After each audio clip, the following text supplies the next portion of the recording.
So I'll go back to your previous comment. It's about the longevity of people staying with us. So this is really the primary home or primary residence. So I think it's not a transitionary trip where someone's staying for 2 days, 3 days, or a week, or 10 days, or even extended.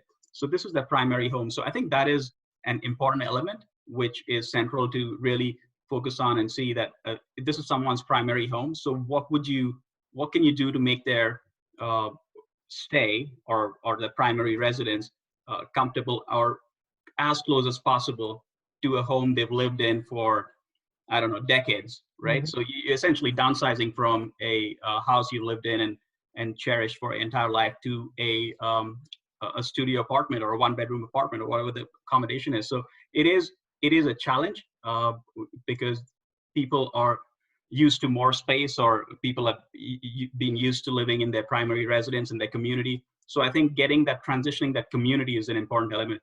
Going back to your question about how did I work through this transition? So really, it was coming through my network. So really going back and seeing and connecting, or really the network helped me land this job.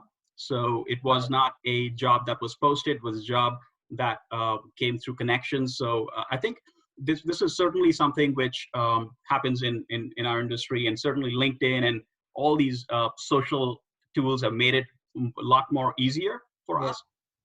But it's really keeping the connections alive and adding value every day, because a connection will land you a job. That's not a problem. It is about adding value every day.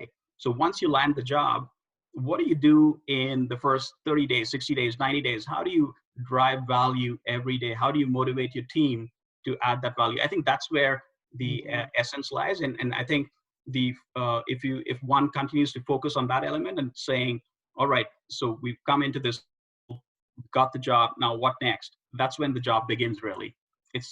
When you landed the job in your first day is when it begins, and really adding that value and making sure that your team feels that it's the right choice, and yeah, keeping the lights on and making progress every day. So I think that's more important than landing the job itself. I think landing the job is just the initial 10%, 20%.